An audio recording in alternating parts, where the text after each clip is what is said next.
Hello, this is the Tradesight Forex Market Preview and International Economic Data Roadmap for the week beginning Sunday, September 15th, 2013, ending on Friday the 20th. Hope you had a good trading week. We remain half size here at Tradesight for all of our Forex trading. We haven't seen enough range expansion coming out of the traditionally slow month of August to get back to full size and get fully excited about Forex trading. Not that we've had a bad time here, it's been sort of back and forth, but the ranges just aren't what we need them to be. We'll show you that in a minute on the chart. So we'll remain half size. Also, just to note, this week ahead, we do have triple expiration here in the U.S. for options, futures, and commodities. That does tend to have an impact even on the Forex markets late in the week. So I don't know that this will be the week that we go back to full size, and maybe after that, we'll see what happens. Let's look at first the U.S. dollar index, then some of the daily charts. Then we'll glance at the intraday action, and then we'll look at, as usual, some of the key economic data coming out this week so we know what to avoid. So here's a look at the US dollar index. Now this is the daily chart with the seeker tool. This is without what we call the qualifier. And I'm going to show you what that means. It means we got a 13 buy signal from the seeker, but as you can see, it's way above where the 12, 11, 10, 9, 8, 7, 6, 5 bars were in the count, which is not usually ideal. Because of that, there's a qualifier that we can add on our study with these signals. So I'm going to show you how that works.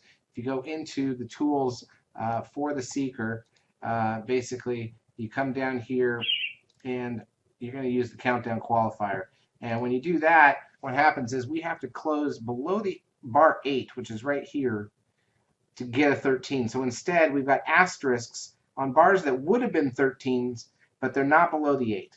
They meet the 2-bar look back criteria, closing below the lows of 2 bars back, but they're not below the 8, and therefore it's not enough of an exhaustion signal for us using the qualifier. I've been saying for a while I'd love to see a day down to here and a bigger day down to get us the 13 down here near this red static trend line. Maybe I'm dreaming, but if that's what we could get, that might be a great reversal signal here for exhaustion in the market. But right now the market's still working that off. Fairly neutral readings overall, and so there's not much you can say beyond that. If we look at the euro dollar, again, kind of in a neutral stance here. You'd think there's a breakout setup forming, but again, you know that we've got the reversal signal potentially both on the dollar index, and you can also see similarly the euro's 12 bars up trying to get to a 13. The pound, not much different. A little bit of chart construction because it's trying to break out here. Okay, but it just got a 13 sell signal because it did make a high. I got a new 9-bar setup phase. So I think we'll be looking for a reversal here shortly in the next day or two, potentially on the pound dollar.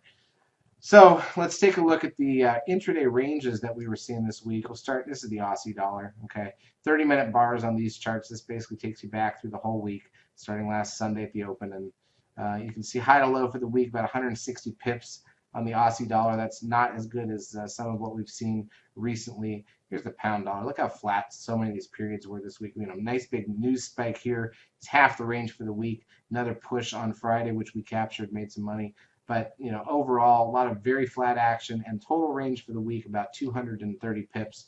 Remember, the pound dollar tends to trade about 140 pips per day on average by itself. This is the one that's really got to get you be disappointing.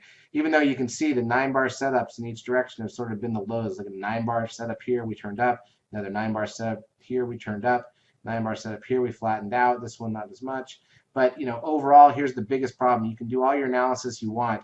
The reality is that the high here on the euro to the low right here for most of the week, not counting the push up early Sunday and into Monday, is basically for the entire week 80 pips of range. Remember, this is something that should trade 120, 130 pips of range per day. And of course, that doesn't mean 600 pips of range per week or anything like that, because you'll get some overlap. But 80 pips for almost a whole week is virtually untradeable. It's one of the worst weeks I've seen in a while. So we remain half size. I just don't see a lot to get us overly excited about going back up. So let's start to look forward. Most of the pairs are in neutral readings. Again, I think there's signs of the dollar maybe reversing back up, which would bring the pound and the euro back down. It doesn't have to start on Monday, but it looks like it might be forming out. So let's jump now over to economic data coming out this week. Sunday on September 15th to open the markets. Japan on a bank holiday. Yen's going to be really slow. We've got Italian trade balance. We've got CPI out of Europe. We've got in the U.S. Empire State Manufacturing Index Monday morning, capacity utilization with industrial production. Nothing until Monday night. Australia's new motor vehicle sales. Not sure that's going to move the market. New Zealand's Rhines HPI number going into Tuesday. Europe's current account. You get the pound, the CPI, the PPI out of the UK, RPI. A lot of their inflation data obviously coming out at 4:30 a.m. Eastern time on Tuesday. Not something I would hold off my trading on, but certainly be aware of it because the market could move right there. And then 30 minutes later, economic sentiment out of Europe and trade balance out of Europe. That's stuff that could also move the market. Speeches out of Secretary Liu. We've got the CPI of the U.S. This is one of our big three each month. We would be half size ahead of this number. Going to be half size anyway, so it'd be a little less than half size probably going into Tuesday. The trade's Monday night going into Tuesday because of that, one of our big three. Current account out of New Zealand, MI leading index out of Australia. Nothing much here. You got building permits and housing starts in the U.S. Again, skipping all the way till Wednesday morning because there's nothing out really globally that matters. Got a Fed announcement. So we got a Fed meeting this week on top of it on Wednesday. That's a 2-day Fed meeting to Tuesday to Wednesday. So we'd be half size going from Tuesday to Wednesday anyways. So we're going to be half size all week. GDP out of New Zealand. Obviously a big deal if you trade the New Zealand much. Japan's trade balance. Bank holiday out of China. Okay, now we're heading into Thursday. Keep in mind at this point we're heading into the triple expiration for options and futures and commodities, which also affects currencies because they have futures as well. So you've got trade balance out of Switzerland, their LIBOR rate, essentially bank move. Retail sales out of the UK, wholesale sales out of Canada, unemployment claims. This is the weekly data out of the US at 8:30 a.m. Eastern time on Thursday. Existing home sales fully fed, CB leading index, natty gas after that. Visitor arrivals out of New Zealand. Again, you jump all the way till the evening here in the US without any other data. Bank holiday in China going into Friday, no big deal. Credit card spending out of New Zealand, that's not going to move the market. Public sector net borrowing out of the UK. We've got the CPI out of Canada in the morning. We've got consumer confidence out of Europe.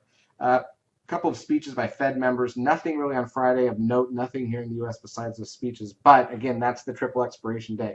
So you got all sorts of reasons to remain half size this week. You got some key economic data overnight going into Tuesday out of Europe. You've got the U.S. CPI then. You've got the Fed meeting 2 days, but heading into Wednesday for the announcement. You've got triple expiration. I don't know that this is going to be the week that excites anybody unless some kind of news hits globally or the Fed does something really spectacular. So I'm guessing we're still going to be half size this week. Obviously waiting for that ranges to start to expand. Hopefully they do it a little earlier than last year where it took months, but that was mostly because of the build up to the quote-unquote fiscal cliff that never really mattered. As usual, charts brought to you by the terrific eSignal 11 platform. We will be in the trading lab calling it all week long. Hope you have a great trading week.